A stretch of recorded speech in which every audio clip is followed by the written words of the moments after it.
Still got that Halloween thing going on. Hello, thanks for visiting my reading room. I'm Nancy, reader and tutor.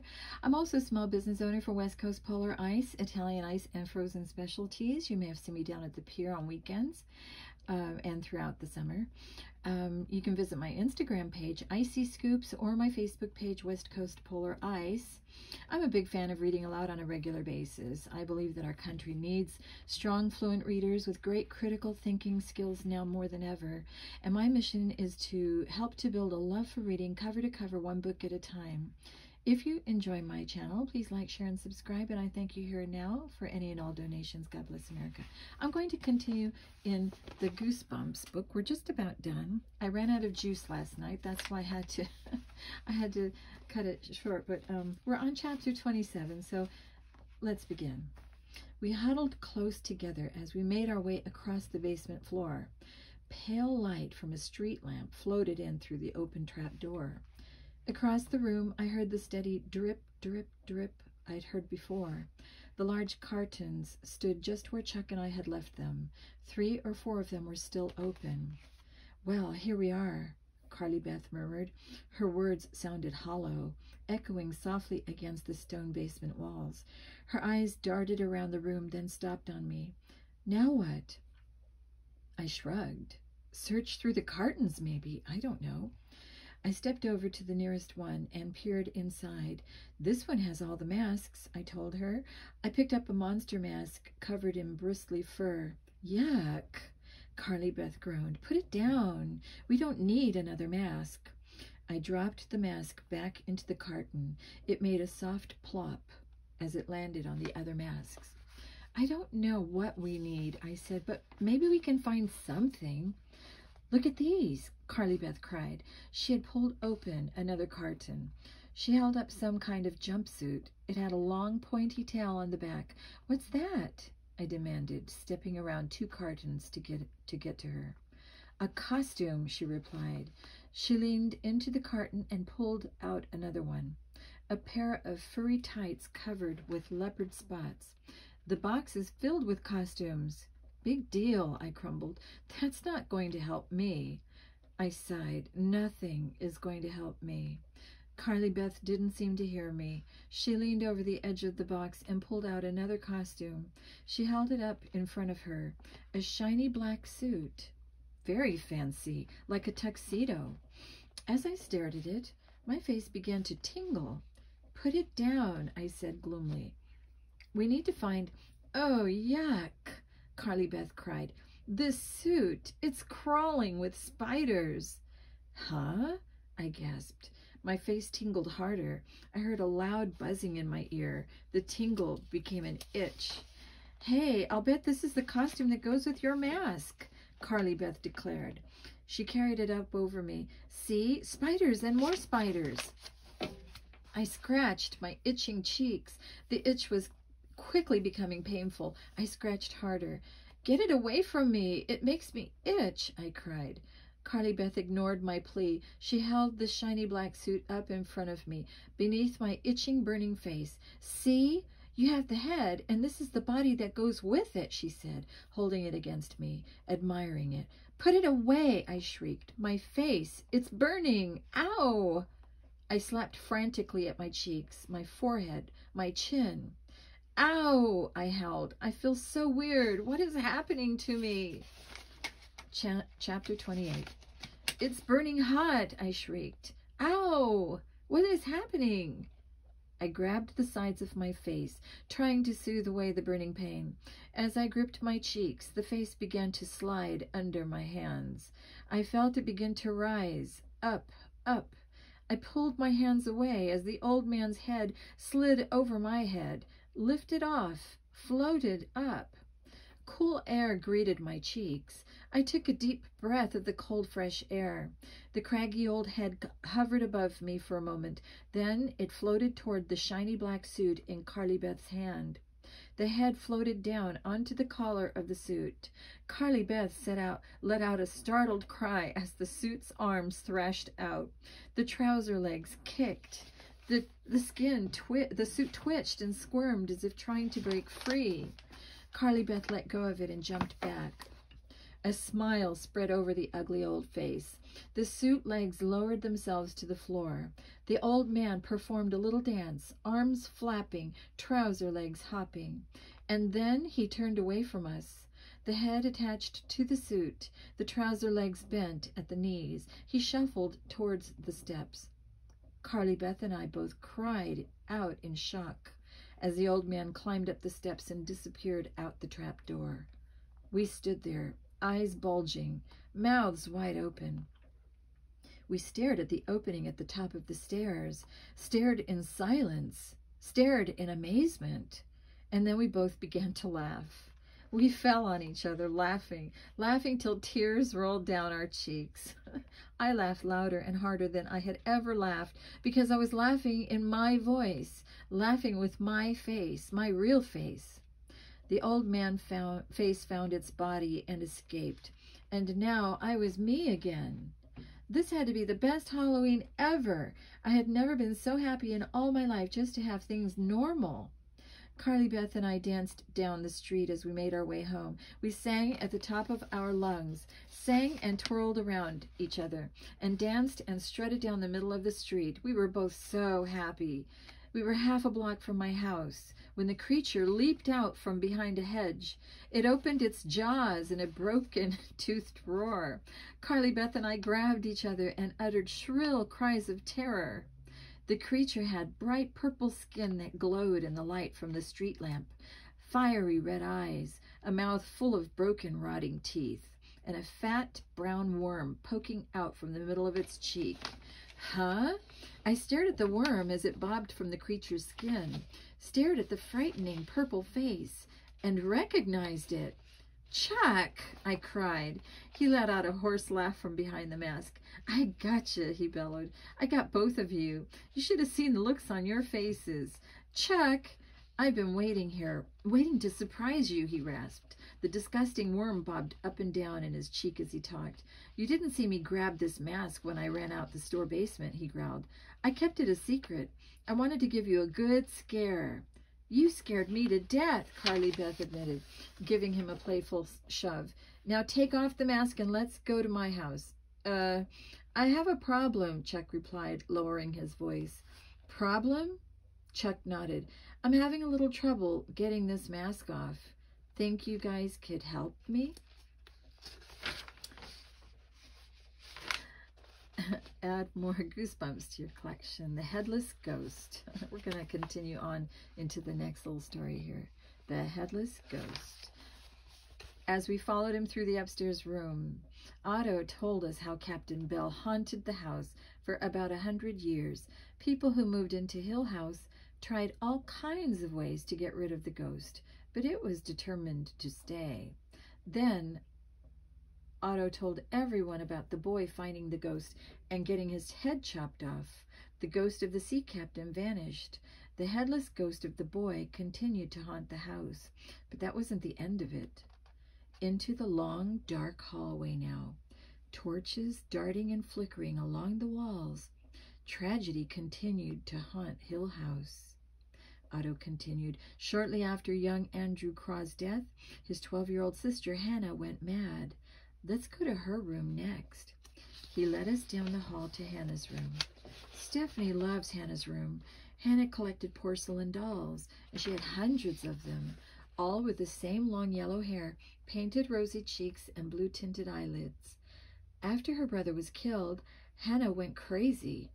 Otto told us, in a hushed voice, all day long for 80 years she sat in her rocking chair over there in the corner, and she played with her dolls. She never left her room, ever. He pointed to a worn rocking chair. Hannah died there, an old lady surrounded by her dolls.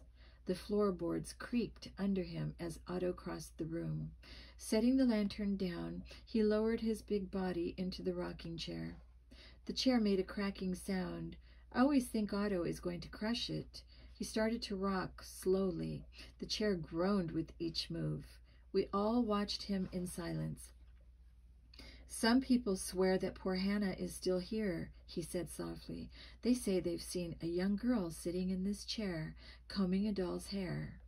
He rocked slowly, letting the idea sink in. And then we come to the story of Hannah's mother. With the grunt, Otto pulled himself to his feet. He grabbed up the lantern and made his way to the top of the long, dark stairway at the end of the hall. Soon after her son's tragedy, the mother met her own terrible fate.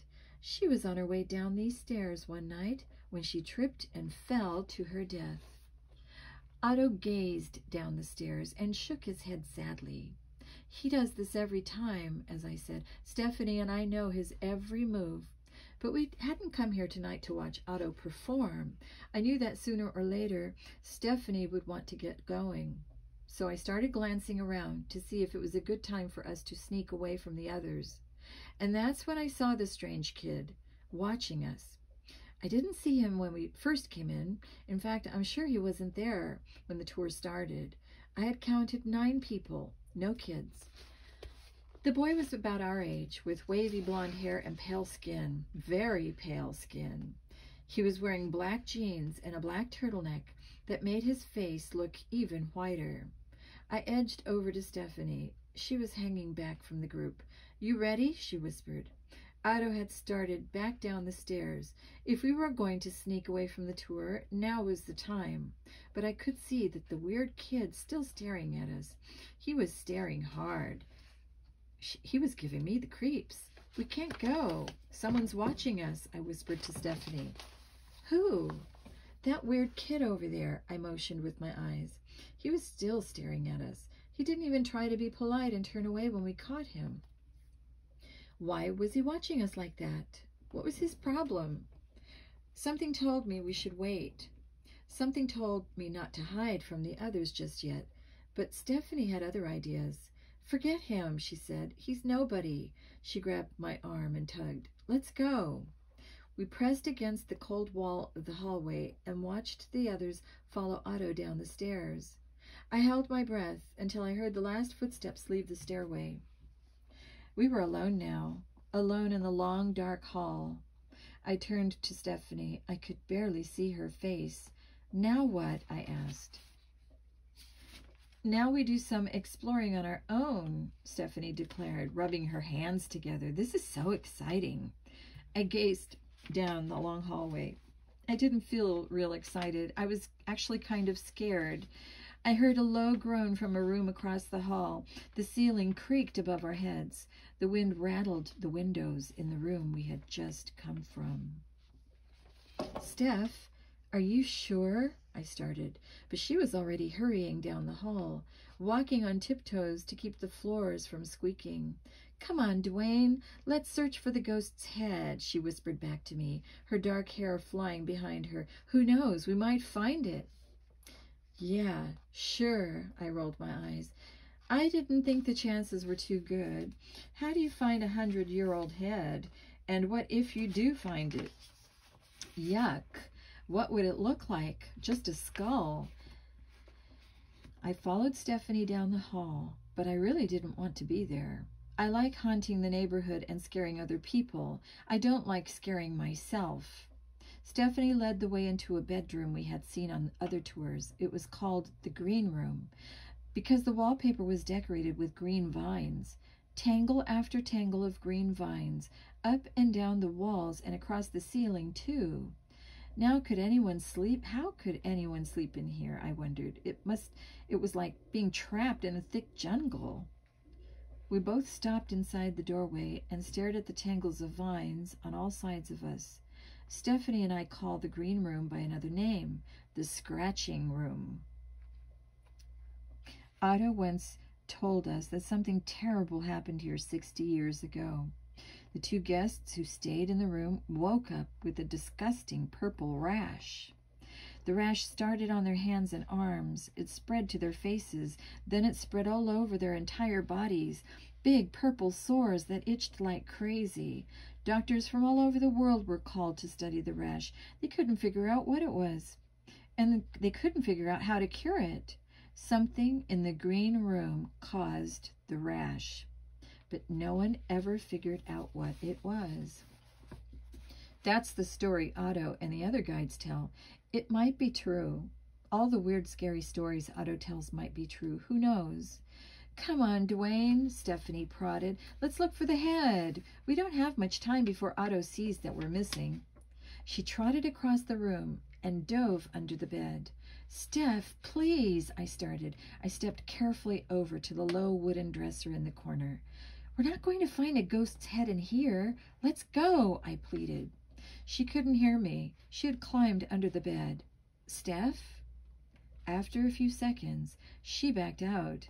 As she turned towards me, I saw that her face was bright red. Dwayne, she cried, Her dark eyes bulged. Her mouth dropped open in horror. She grabbed the sides of her face. What is it? What's wrong? I cried, stumbling across the room toward her. Oh, it itches. It itches so badly, Stephanie wailed. I started to cry out, but my voice got caught in my throat. Stephanie began to rub her face. She frantically rubbed her cheeks, her forehead, her chin. Ow! It itches. It really itches. She started to scratch her hair with both hands. I grabbed her arm and tried to pull her up from the floor. The rash! Let's get you home, I cried. Come on, your parents will get the doctor, and I stopped when I saw that she was laughing. I dropped her arm and stepped back. She stood up, straightening her hair. Dwayne, you jerk, she muttered. Are you going to fall for every dumb joke tonight? No way, I replied angrily. I just thought. She gave me a shove. You're too easy to scare. How could you fall for such a stupid joke? I shoved her back. Just don't pull any more dumb jokes, okay? I snarled. I mean it, Stephanie. I don't think it's funny. I really don't. I'm not going to fall for any more stupid jokes. Don't even try. She wasn't listening to me. She was staring over my shoulder, staring in open-mouthed shock. Oh, I don't believe it, she stammered. There it is. There's the head. About the author. R.L. Stine is the author of over 36 best-selling thrillers and mysteries for young people.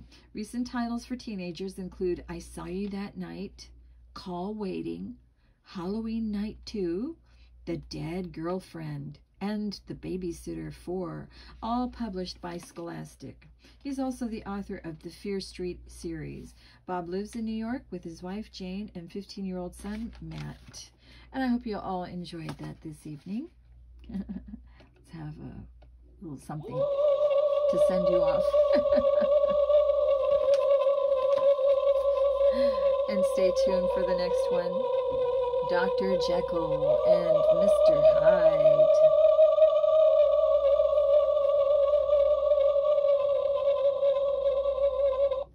Good night, everyone.